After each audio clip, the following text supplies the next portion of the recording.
जिन भी लोगों का काम ऐसा है जो सेडेंटरी वर्क बोला जाता है, लगातार एक ही जगह पे बैठ के, जैसे दुकानदार हैं, लगातार या तो गद्दी पे बैठे हैं या फिर आप ड्राई फ्रूट्स का काम कर रहे हो तो आप बैठे नहीं हो तो आप खड़े होकर दे रहे हो या तौल रहे हो या कैश गिन रहे हो। तो लगातार एक ही जगह बैठे बैठे रहने के जो भी काम हैं, ये सारे काम निश्चित ही सेडेंटरी वर्क की कंडीशन में आते हैं, सेडेंटरी वर्क की कैटेगरी में आते हैं जी। और सेडेंटरी वर्क है तो फिर आपको इस सेडेंटरी वर्क को, क्योंकि ऐसा कहना थोड़ा अच्छा नहीं लगेगा कि भाई काम बदल लो, तो काम तो ये नहीं तो दूसरा करोगे, दूसरे को भी बैठ के ही करना पड़ेगा। जैसे मैं भी बैठ के ही कर रहा हूँ, आपको बता ही रहा हूँ, बैठे ही तो हूँ, कोई मुझे थोड़ी दौड़ते दौड़ते आपको बताना है कुछ। तो अगर आप अपने इसी वर्क स्टाइल को फॉलो करना चाहते हो कि काम है, आप 10 बजे से लेके शाम को 5 बजे तक ग्राहकों से भरे रहते हो, हिल नहीं सकते, बैठना ही पड़ता है, मजबूरी है, कोई बात नहीं, आप इस बैठने की कंडीशन में हैं और ऐसे ही बैठे रहना चाहते हैं और आप अपने स्वास्थ्य को भी ठीक रखना चाहते हैं, तो सवेरे और शाम को 1-1 घंटे का व्यायाम का टाइम निकालो।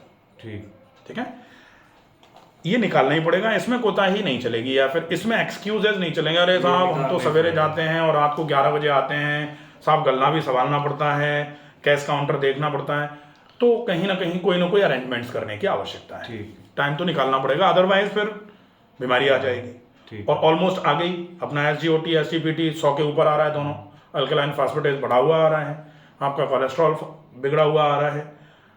अगर हम थोड़ा बहुत अभी हार्ट के प्रोफाइल्स कराएंगे तो कुछ ना कुछ उसमें भी गड़बड़ी आ जाएगी। स्नोरिंग इनको होती है, खराटे आते हैं इनको? हाँ, ज़्यादा आते हैं। अगर खराटे आना चालू हो गए हैं, फिर अभी जैसे अपन देख पा रहे हैं कि आप नाक से नहीं, सांस तो अभी भी मुंह से भर रहे हो, आपका रात को मुंह सूख जाता होगा क्योंकि नाक से ना रात को भी आप मुंह से सांस भरते हो, और मुंह से सांस भरते हैं तो खराटे भी कैसे आते हैं, इस टाइप के। तो ये आपके गले को खराब रखेगा। फिर धीरे धीरे करके आपकी नींद की क्वालिटी खराब होना चालू हो जाएगी, आपको अच्छी नींद नहीं आएगी। अब अच्छी नींद नहीं आएगी तो फिर आपका पूरे दिन का काम वैसे ही खराब होने वाला है। नींद आई नहीं रही। हाँ, तो रात को ऐसे हुआ, बिल्कुल रात को नींद बिल्कुल नहीं आई, अब बेचैनी सी हो जाएगी। अपन तो कह रहे थे कि नींद खराब होना चालू हो जाएगी आपकी, तो होली। हाँ, तो फिर और थोड़ा ज़्यादा ध्यान रख लो। हाँ, क्योंकि जो चीज़ें अपने को लैंडमार्क के रूप में मिलने वाली थी वो मिल चुकी हैं, इसका मतलब अपन रफ्तार से दौड़ रहे हैं बीमारी की तरफ, ऐसे करके आजा आजा हमारे पास आ जाए, ऐसे बीमारी की तरफ दौड़ रहे हैं। तो आपको कैसे भी करके उस रफ्तार को कम करना पड़ेगा और फिर ब्रेक लगाने पड़ेंगे कि भाई बीमारी तो दूर ही खड़ी रहे, हमारे पास नहीं आना है। बीमारी तो दौड़ नहीं रही, हम ही दौड़ रहे हैं। हम भी दौड़, तो हम दौड़ रहे हैं तो हमें अपने ही ब्रेक लगाने पड़ेंगे, कहाँ कहाँ गलतियाँ कर रहे हैं वहाँ वहाँ सुधार करने पड़ेंगे। और जैसे आप पहली बार यहाँ आए हैं, अब आप यहाँ जो चल रहा है उसको सीखो। धीरे धीरे करके डार्क डिस्कलरेशन आना चालू हो जाएगा। जैसे 2 साल पहले तक, आपकी शादी कितने साल पहले हुई है? मेरे तो अभी हुई है 6 मार्च को। अच्छा, 6 मार्च को ही हुई है क्या अभी? हाँ। अच्छा, तो जैसे घर में किसी से पूछेंगे, बाकी भाई से, बहन से, मम्मी पापा से, किसी से, कि ये जो डार्क लाइन पैच जो बनी है ये वाली, ये आपके साल भर या 2 साल या 3 साल पहले थी क्या? अगर नहीं थी तो अब आ रही है धीरे धीरे। अपन जैसे गौर से देखेंगे ना तो एक लाइन बन रही है ना, ये ऐसे करके, ये डार्क, हाँ बन रही है, आप गौर से देखना, शीशे में आज जाके देखना, ऐसे करके ये डार्क डिस्कलरेशन आ रहा है, एक पैच बन रहा है। ये पैच अगर अभी ध्यान नहीं दोगे तो ये और बढ़ जाएगा। ठीक है। बहुत सारे लोगों का माथा देखा होगा ना कि माथा ऐसे ऐसे करके लाइनें बन जाती हैं माथे पे, यहाँ काला हो जाता है, फिर यहाँ काला हो जाता है। तो ये सारा का सारा इस वजह से हो रहा है कि शरीर धीरे धीरे करके लेथार्जिक होता जा रहा है। ठीक। शरीर धीरे धीरे करके आलसी होता जा रहा है, और वो आलस अगर शरीर पर हावी हो गया तो फिर बीमारी ले आएगा, और एक नहीं लाएगा, बीमारियां ले आएगा, बीमारी नहीं। यहाँ पे सूजन रहती है। हाँ, ये तो ये खैर चलने में बहुत छोटी प्रॉब्लम सी है। बात है, ये कोई दिक्कत नहीं है, ये तो सब ठीक हो जाने वाली बातें हैं। दर्द एड़ी का दर्द, घुटने का, गर्दन में दर्द, ये तो सिम्टम्स हैं, ये सिर्फ शाखाएं हैं, ये जड़ नहीं है। वही बात कर रहे हैं अपन, जब तक जड़ पे काम नहीं करोगे तब तक शाखाएं तो खूब फलेंगी फूलेंगी। आप शाखाओं को काट भी दोगे तो अगली बार वो और बड़ी होके निकल के आएंगी अगले सीजन में। जैसे होता है ना, छटनी कर देते हो आप किसी भी बीमारी, किसी भी पेड़ की, पौधे की, तो पेड़ की छटनी क्यों करते हैं? सबको पता है पेड़ की छटनी क्यों करते हैं, क्योंकि अगली बार वो और घना हो जाए, इसीलिए तो करते हैं। तो आप ऐसे ही अपनी बीमारियों के सिम्टम्स की छटनी करोगे तो छटनी करने से क्या होगा, अगले बार वो और घना होके बढ़ के आपके आएगा। सामने अपने आप को प्रस्तुत करेगा। तो ये दर्द आपका यूरिक एसिड भी 20 से ऊपर आ रहा है तो स्वाभाविक सी बात है, हो सकता है ये दर्द। और इस दर्द का अभी भी कोई मैटर नहीं है, ये यूरिक दर्द फिर भी एसिड ठीक तो हो है ही जाएगा। नहीं। यूरिक एसिड ज़्यादा है आपका, नहीं, अभी अभी तो देखा था मैंने। तो यूरिक एसिड ज़्यादा आ रहा है और कोशिश करो कि कैसे भी करके आप अपने पूरे रूटीन को ठीक करो। जब तक पूरा रूटीन ठीक नहीं होगा, ये SGOT-PT SGOTRA 124, SGPTRA 114, alkaline phosphatase आ रहा है 298, आपका कोलेस्ट्रॉल आ रहा है 220, LDL आ रहा है आपका 144, ये सी रिएक्टिव प्रोटीन आ रहा है 20.3। ठीक। ठीक है, तो सी रिएक्टिव प्रोटीन भी इन्फ्लेमेटरी मार्कर माना जाता है, इसकी वजह से भी दर्द आते हैं। ठीक है, अब अपने को एक वैसे तो एक और टेस्ट होता है, विटामिन डी भी आपका कमी है, विटामिन B12 फॉर्चुनेटली आपका ठीक है। हाँ, एक LDH होता है, लैक्टेट डिहाइड्रोजिनेज, वो भी आपका बढ़ के आ रहा होगा। वो आपके सेल के डैमेज को बताता है कि सेलुलर डैमेज किस गति से हो रहा है, तो वो भी चेक कराएंगे, वो भी ज़्यादा आएगा। तो अपने को तो बीमारियां जो हैं वो घेरने की कगार पर हैं। अगर अपने को बचना है, जैसे वो खेलते हैं ना, कबड्डी कबड्डी खेलते हैं, तो जाता है ऐसे करके, तो उधर के सारे प्लेयर इस तरीके से घेरने की कोशिश करते हैं और अपन थोड़ा सा आगे बढ़ जाते हैं तो प्लेयर इधर से आके आपको घेर ही लेते हैं। हाँ, तो ये मान लो कि अपन उस कंडीशन में है।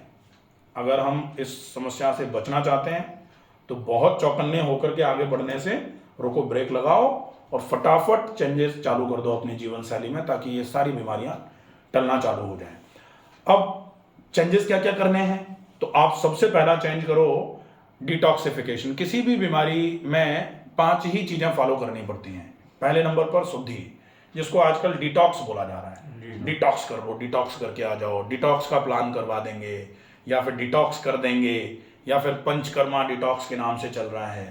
तो उस डिटॉक्स को बोला जाता है टॉक्सिन्स को शरीर से हटा देना। तो शरीर में टॉक्सिन्स मतलब जो शरीर में ज़्यादा मात्रा में है, जिसकी शरीर को आवश्यकता नहीं है फिर भी शरीर में जो है उसको शरीर में से निकाल देना, उसको बोलते हैं डिटॉक्सिफिकेशन।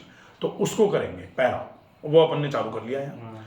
दूसरे नंबर पर डाइट। तो डिटॉक्स के बाद डाइट। डाइट में आपको ये विशेष ध्यान रखना है कि आप सिर्फ उतना ही खाओ जितने की आपको आवश्यकता है, और उसको भी फाइबर रिच खाओ। ज़्यादा मात्रा में रफेज चाहिए, फाइबर्स चाहिए। फाइबर। हाँ, फाइबर।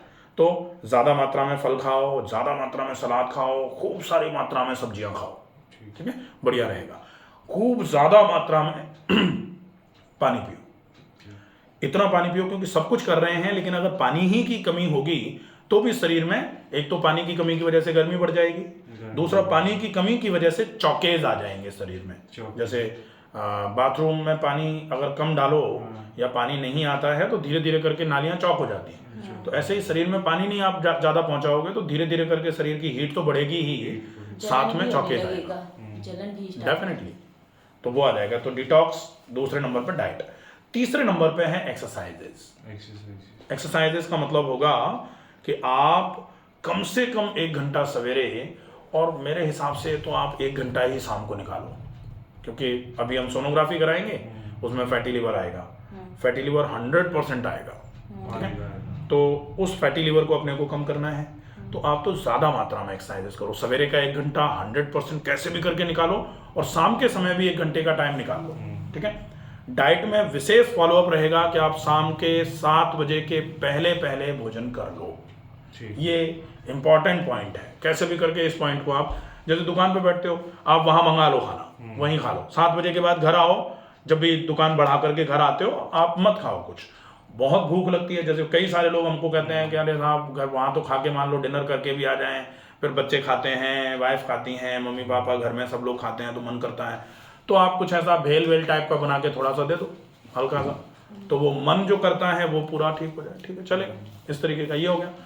अब लाइफस्टाइल के चेंजेस। तो लाइफस्टाइल के चेंजेस में पानी ज़्यादा मात्रा में पीना है, पानी को धीरे धीरे करके पीना है, खाने के तुरंत पहले तुरंत बाद पानी नहीं पीना है, व्यायाम रेगुलर करना है, खाने को बहुत ज़्यादा चबा के खाना है, रात को कोशिश करके जल्दी सो जाना है, और सवेरे कोशिश करके जल्दी जग जाना है।